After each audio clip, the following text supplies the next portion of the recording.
Bom, pessoal, esse vídeo tem que se dar crédito a quem tem crédito. Há uns 2 dias atrás eu vi um vídeo do Cedric Iada e ele, por sua vez, deu crédito a um neozelandês chamado Gabe. Eu até procurei meio rapidamente na internet e não achei esse tal de Gabe, tá? Mas o que eu vou mostrar para os amigos nesse vídeo? Um fio inusitado e bem eficiente, tá? Não vamos fazer muita volta nem nada, tá? Todo mundo sabe, ou a maioria sabe, que para o slice cut, que é aquele movimento em que você corre todo o fio no meio que vai ser cortado, um fio mais coarse, mais grosseiramente acabado, é mais eficiente e dura mais. Não é à toa que o padrão eleito pelo pessoal do teste Catra é 400 grit. Tá? Então, o próprio Cedric Iada tem um resultado discrepante, onde me parece que um dos testes dele, um fio liso durou mais, mas em que pese eu também ter vários resultados discrepantes dele, mas os testes dele são muito bons, são válidos, é uma orientação boa para as pessoas, mas a geometria das minhas lâminas, mesmo que seja o mesmo modelo da dele, são bem diferentes da dele. Quando eu modifico só a região do fio, eu faço um desbaste de alívio bem generoso. E na maioria das minhas lâminas, como esse Ganzo 733, essa própria faca Baco que eu transformei em full flat, e esse canivete Simo Healer, que eu deitei o saber dele na pedra e transformei em flat, quase zerei o fio. Então as geometrias são muito diferentes. Mas sobre o que eu estou falando? Bom, todo mundo, como eu já disse, sabe que um fio mais grosseiramente acabado tende a durar mais no slice cut. Pois bem, nesse vídeo dele, por sugestão do tal Gabe, ele fez isso. Vejam bem, isso não é um fio Chisel. Poderia ser feito também com Chisel, não teria problema, seria um pouco menos robusto, mas é um fio triangular normal, tá? Normal, sendo que um lado do fio é grosseiramente finalizado e o outro lado bem polido. Qual a lógica disso? Eu vou explicar para os amigos a lógica disso e por que ele parece ser mais eficiente. Por que eu estou falando parece? Gente, desde a Covid eu estou sem paciência para algumas coisas. Fazer teste em lâmina, de corte principalmente, é uma das coisas que eu estou meio sem paciência. Mas o Cedric Iada fez teste em 2 lâminas, em um M390 e um M4, tá? E superou com uma margem significativa os testes anteriores dele dessas mesmas lâminas. Mas por que isso? Vamos lá. Primeiramente, qual é o fio grosseiro que nós normalmente fazemos? A gente simplesmente acaba numa pedra de grit mais baixo, ou seja, de tamanho de partícula maior, né? Em ambos os lados. Só que o que acontece, gente? Quando nós estamos falando da borda extrema do fio, um fio de 20 graus, por exemplo, tende a ter cerca de 1 micron de espessura lá na borda extrema dele. Pois bem, quando nós estamos falando de um grit grosseiro, 150, 250, 300, principalmente se a gente falar em partícula diamantada. Ah, Cabral, quer dizer que só funciona com diamante? Não. O carborundo funciona muito bem também, eu vou mostrar para os amigos. O carborundo funciona bem. O melhor, o ideal é o diamante, depois o boro cúbico, depois o carborundo, tá? Mas o carborundo também funciona muito bem, não é porque o amigo só tem uma pedra carborundo. E como eu sei que os amigos, alguns deles, num número até mais significativo, tem a pedra Smith, ou Smith, né? A C167, aquela cerâmica 1000, eu terminei o chamado lado polido na cerâmica 1000. No vídeo do Cedric Ada e por recomendação do Gabe, ele foi até mais longe, ele foi um polimento 6000, que eu acredito ele esteja falando em termos de Waterstone, que deve significar algo entre 2 e 3 mil de grit. Tá? Eu até tenho pedra 2000, mas eu não achei necessário, porque a maioria dos amigos não tem 2000 de grit real. Tá? Então eu usei a Smiths mesmo e funciona bem. Mas vamos lá, por quê? Quando a gente faz o fio grosseiro, né, para ter mais agressividade e o fio durar mais, o que a gente faz? A gente faz de um lado e de outro.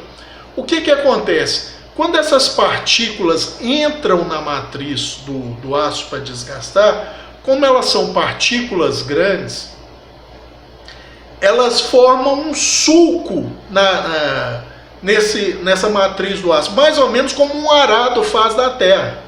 Né? Eu tenho micrografias de microscópio eletrônico mostrando que uma partícula um pouco mais grosseira, na casa aí de 400, ela entra bastante na matriz do aço, fazendo como se fosse um arado mesmo. Então os amigos imaginem o seguinte: quando eu tenho essas partículas mais grosseiras entrando no aço, formando a microserrilha, só que o que acontece? Quando eu faço de um lado e do outro, normalmente esses riscos se coincidem, e chegando na borda extrema, eles arrancam um pedaço do aço, porque o aço está fragilizado ali. Por isso que a maioria das pessoas fala assim: eu não consigo um fio cortante numa pedra mais grosseira, mas quando eu dou um acabamento mais polido numa pedra mais fina, aí eu consigo rapar cabelo. Gente, olha, em boa parte disso, para aços mais comuns, vamos deixar isso claro, é um pouquinho de falta de prática. Porque, por exemplo, eu já mostrei num vídeo meu, naquele afiação para a turma do churrasco, que é bem tranquilo, uma lâmina rapar cabelo até sair de uma chaira estriada, sair de uma pedra carborundo, não tem mistério. É verdade que todo fio saído de uma pedra mais grosseira, em média, é um pouquinho mais espesso na borda extrema do que ele acabado bem polido. Exatamente por isso que eu estou falando. Como a partícula entra no aço e vai sulcando esse aço, ela desgasta por sulco, ela entra nele, vai tirando o aço ali. Quando chega na borda extrema, que é muito fininha, a não ser que o aço seja mais mole, ela tende a não só tirar aquela fatia, não é fatia, é laminazinha, também não é o termo, me veio o termo scarf na mente, mas não me veio o termo em português. Retirar aquela fitazinha de aço, quando chega na borda extrema, ela tende a arrancar um pedacinho do aço, fazendo com que aumente um pouquinho mais a espessura na borda extrema. Esse é um dos motivos de muitos amigos que não têm muita experiência na afiação não conseguirem um fio que rape cabelo saído de uma pedra grosseira, porque normalmente o fio fica com uma espessura um pouco maior. E isso ocorre muito quando a gente passa de um lado e do outro do fio, numa pedra grosseira, numa placa grosseira, numa haste grosseira. Tá? No caso da sugestão do Gabe, que o Cedric Ada adotou, ele faz ela grosseira de um lado e polida do outro. O que isso propicia? Uma diminuição, mesmo o ângulo sendo o mesmo, uma diminuição, eu acho que até um pouco significativa, da espessura dessa borda extrema. Então, na realidade, não é isso, tá? Mas na realidade a gente tem quase uma lâmina serrilhada, estilo serrilhado, estilo não, tá? Como a serrilhada Spider, Cold Steel, como as próprias serras de pão. No caso da serra de pão e os outros serrilhados, eles tendem a ser um serrilhado teasel, ou seja, um lado é plano, né, e o outro é desbastado, serrilhado. No caso aqui, não. Você tem um fio triangular, apenas um lado é polido e o outro grosseiro. O que que isso faz? Que você tenha os microdentes, tá? Porém, a espessura lá na pontinha daqueles microdentes é menor do que se fosse grosseiro dos dois lados, pelo que eu já falei. Então você tem um fio que tem um comportamento similar ao fio liso, tá? Você percebe claramente diferente quando você usa o mesmo aço, o mesmo modelo, que o fio liso é bem mais suave no correr no papel. Mas esse tipo de fio que eu estou falando não é tão áspero, entre aspas, no papel, como o fio grosseiro dos dois lados. E por que que ele tende a durar mais? Aí é que está o X da questão. Se o fio grosseiro dura mais do que o liso quando feito dos dois lados, por que que esse feito de um lado só vai durar mais ainda? Aparentemente, eu vou repetir, eu não fiz os testes, eu estou me baseando nos testes que o Cedric Yada fez, tá? Por um motivo muito simples, gente.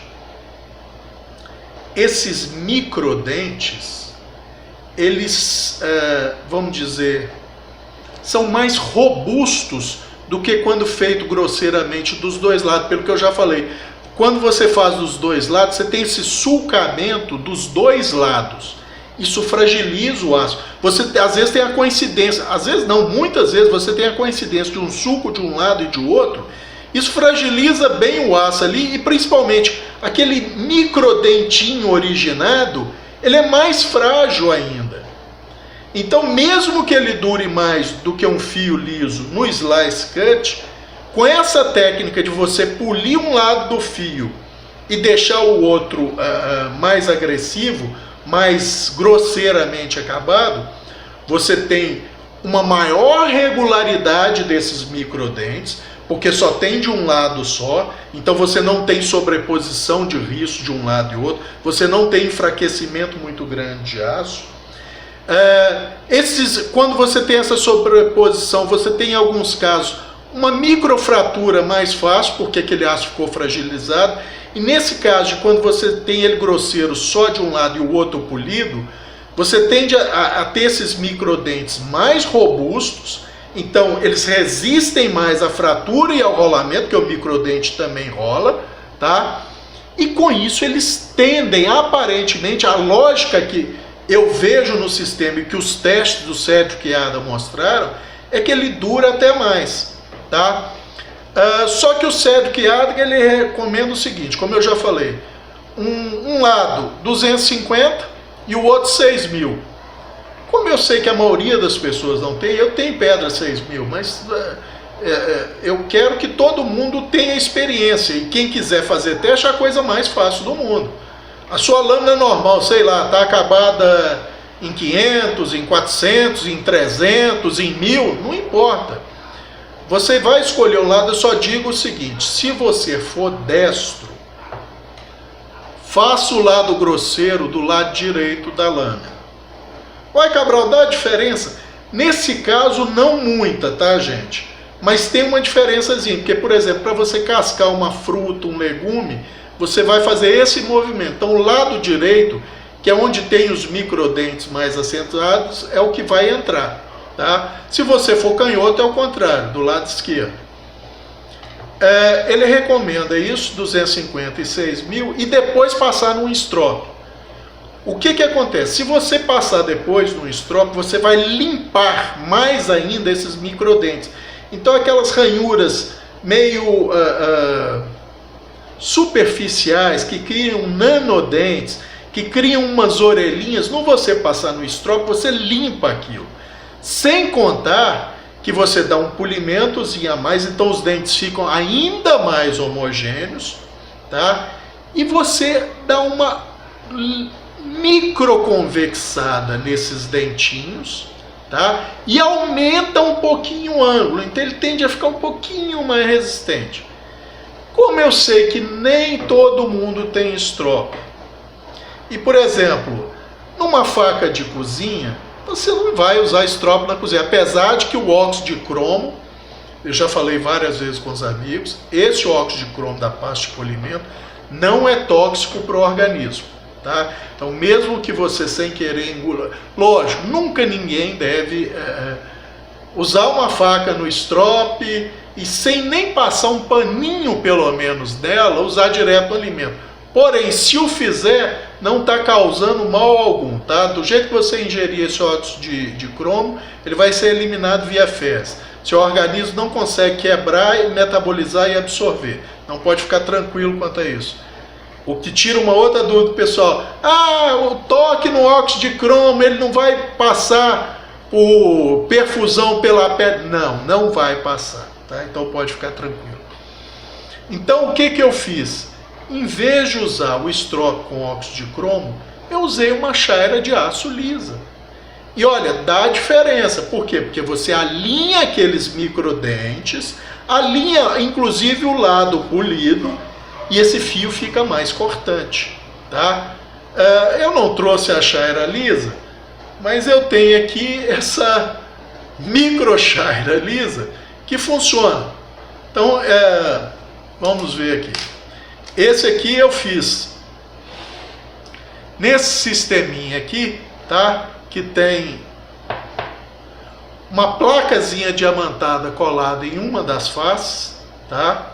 As outras são lisas, tá? Essa pedrinha aqui, eu dei uma polida nela. Eu até tenho 2 ou 3 pedras da Spyderco 2000, mas essa é a 1200 que eu dei uma lixadinha há muitos anos atrás, até lixa 2000, mas depois já passei lixa 100 nela para ela voltar a ficar eficiente e tal. Então ela deve estar em torno de 1200, tá?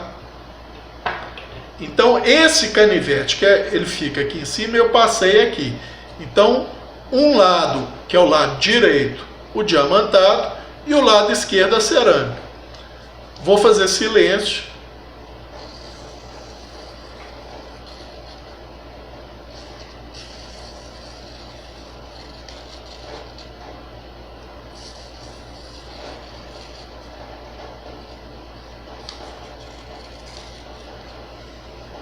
Rapa cabelo, só de encostar, tá, gente? Só de encostar ele rapa cabelo. Esse é 440C. A Ca-Bros só funciona com aço com mais carbide, com mais carbetos? Não. Essa é uma Baco em 12C27. Mesma coisa. Lado direito mais grosseiro, lado esquerdo mais polido.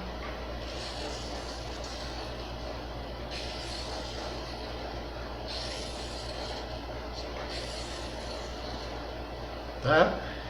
E aqui um ganso G733,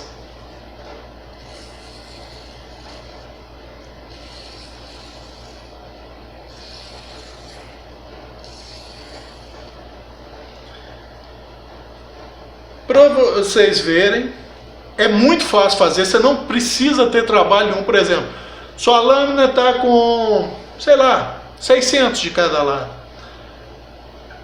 E essa aqui eu fiz na Carborundo, tá? Como a maioria dos amigos não tem diamantada nem nada, essa aqui eu fiz na Carborundo. E primeiro eu fiz no lado grosseiro, tá? Uma 3, 4 passadas, aí já senti a rebarba do outro lado, porque estava bem afiado.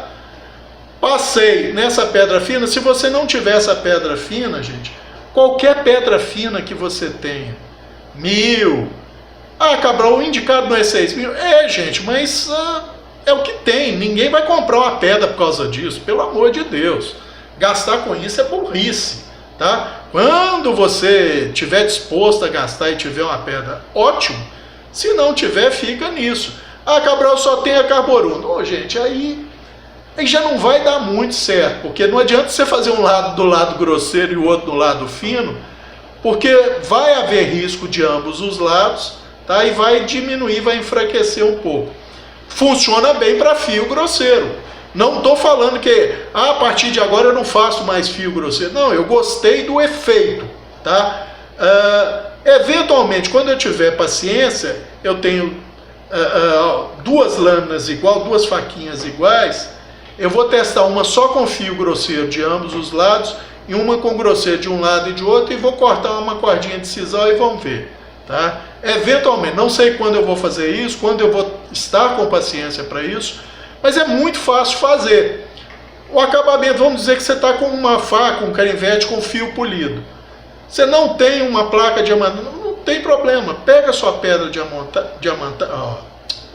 sua pedra carborundo dupla face, vai lá no mesmo ângulo que está o fio, tá? Não sei se é 20, 18, 15, 22,5, sei lá, o ângulo do seu fio. Passa umas 2, 3 vezes na carborundo no lado grosso e vê se formou uma rebarbinha, pra você ter certeza que você atingiu o ápice.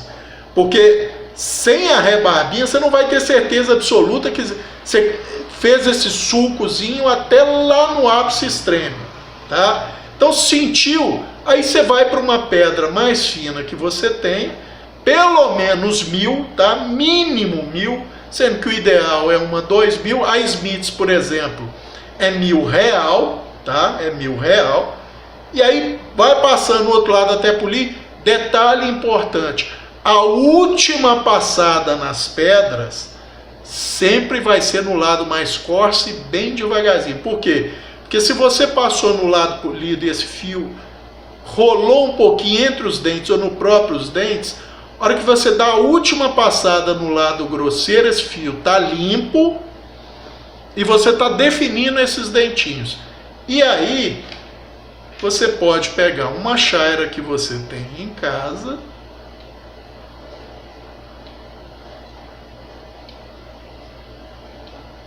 e é isso aqui só, tá, gente? 2, no máximo 3 passadas de cada lado. Você já alinhou o que tinha para ser alinhado, tá?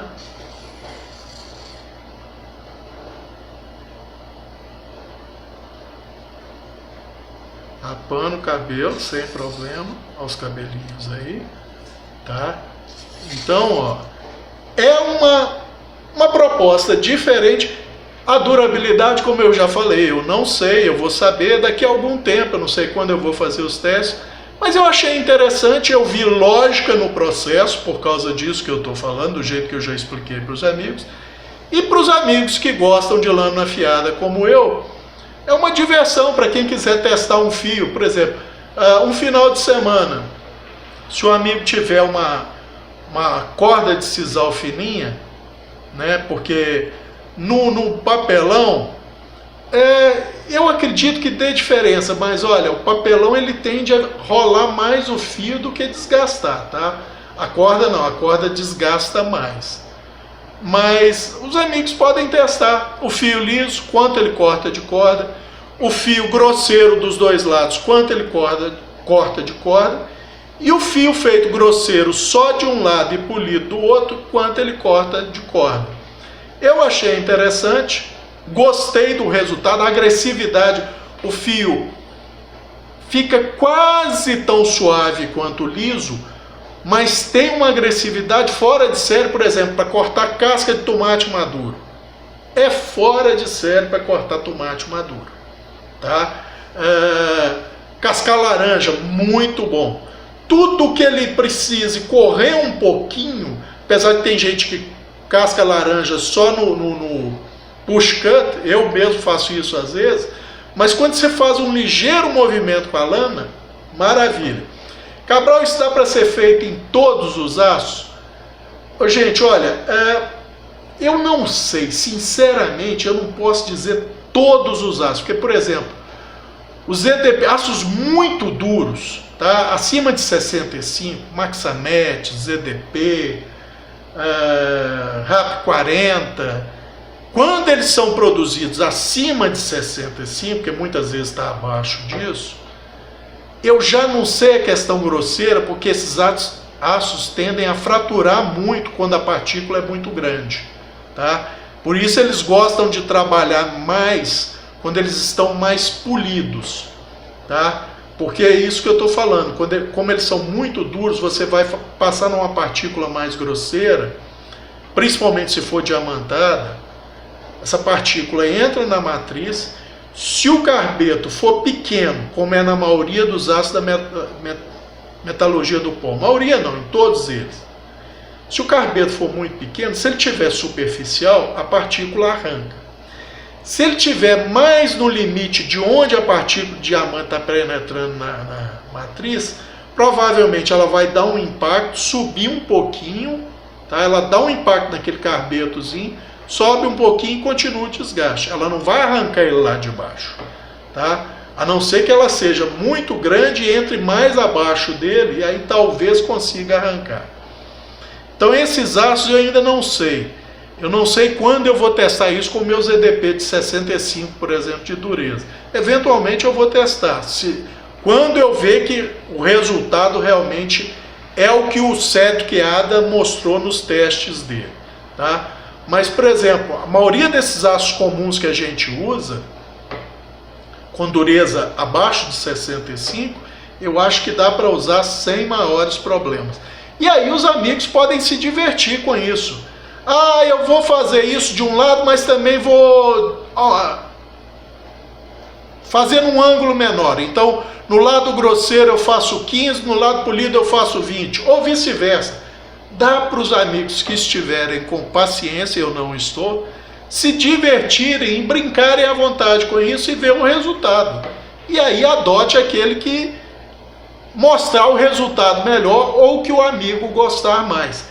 Então esse vídeo é só para trazer para os amigos esse fio inusitado, vamos dizer assim, que eu achei a ideia interessante, testei na prática. Só um detalhe, gente, todas as minhas lâminas em aço D2 trabalham com fio grosseiro, todas, tá? Acabamento no máximo 300, cortam que é uma maravilha, tá? Rapam o cabelo sem problema nenhum. E eu tiro proveito dos carbetos grandes e da durabilidade do fio. Pelo menos 2 lâminas em D2 eu já converti para esse sistema. Poli um lado e só reforcei o lado mais grosseiro nessas plaquinhas diamantadas minhas, tá? E estou muito satisfeito com o resultado. Eventualmente pode ser que quando eu fizer o teste com a corda, eu tenho um resultado melhor ou até pior, não sei. Quando eu fizer, eu vou informar o resultado aos amigos. Só vou adiantar uma coisa, eu não vou fazer esse teste gravado, porque é muita corda para ser cortada. Eu não sei fazer o vídeo em velocidade dobrada ou quadruplicada, então eu não quero ter trabalho com isso, tá? Eu vou fazer o teste e passar o resultado para os amigos. Aqueles que quiserem acreditar, bem. Eu não tenho motivo para mentir, porque eu não tenho preferência nenhuma, gente. Eu tenho um monte de aço com fio polido, eu tenho aço com fio grosseiro, agora eu tenho aços com esse fio misto, vamos dizer assim. Para mim, não faz diferença, tá? Se eu pudesse fazer tudo grosseiro e ter um ótimo resultado com tudo grosseiro, eu faria, que eu tenho menos trabalho, eu não preciso polir, não preciso ir mais etapas. Mas, por exemplo, para push cut, para cortar muita coisa, o fio liso é melhor do que o grosseiro. Apesar de que esse grosseiro é um grosseiro, vamos dizer, não tão grosseiro assim, tá? Então é só para trazer isso para os amigos, para quem quiser testar, se divertir com fio. Eu acho que era isso por enquanto. Um grande abraço a todos e vamos torcer para que todos sejam vacinados o mais breve possível. Só que do jeito que esse governo nosso vai, nós ainda vamos ter que esperar. Eu, felizmente, já fui vacinado. No meu caso, foi a Coronavac, e eu preferi que fosse, porque a Coronavac, por ser uma tecnologia mais antiga, ela é de vírus inativado. Então o seu organismo, as suas células de defesa, os seus linfócitos T, criam memória não só para as espículas do vírus, que é como essas vacinas de RNA, como a vacina da AstraZeneca e tal e outras, só buscam a espícula. Então, por isso, por exemplo, a AstraZeneca tem uma eficiência menor do que 20% contra a variante da África do Sul.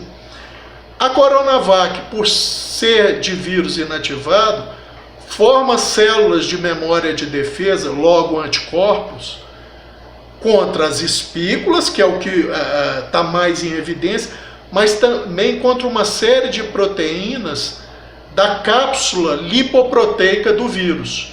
Então, ela é menos sensível a variantes do vírus, porque essas variantes, normalmente, as principais mudanças estão nas espículas, que é o sistema chave-fechadura do vírus. Então, eu achei até bom, né? Não fui informado porque eles não fazem ideia de quando vão dar a segunda dose. Eu espero que seja dentro do período de 28 dias. E estou torcendo para que nessa nova leva de vacinas, minha mãe, que tem 77, e meu pai, 84, possam ser vacinados, assim como meu irmão, que tem uma comorbidade. Então, é torcer para isso, para que todos sejam vacinados o mais rápido possível. E só reforçando, gente, independente de ter sido vacinado, mantenha exatamente os mesmos cuidados de distanciamento, de higiene e uso de máscara. Porque a vacina não significa que você não vá contrair o vírus. Você não vai desenvolver a forma grave da doença. Mas caso contraia, mesmo que seus anticorpos comecem a neutralizar esses vírus de imediato, você não sabe se você vai ter uma carga viral que te permita passar para alguém. Então, mesmo que sua carga viral seja mínima, continue usando máscara para proteger quem não foi vacinado. Se você está tranquilo que não vai desenvolver a forma grave, proteja quem não teve a chance de ter acesso à vacina. Pense naquela pessoa que é próxima a você. Se você não quer pensar nos demais, pense nos seus familiares com os quais você convive, nos seus amigos, porque se você se contaminar, ainda que você não desenvolva a forma moderada e grave da doença, você pode contaminar um parente seu, um amigo seu que ainda não foi vacinado. Então, mesmo tomando a vacina, mantenha todos os cuidados que a gente já vem mantendo.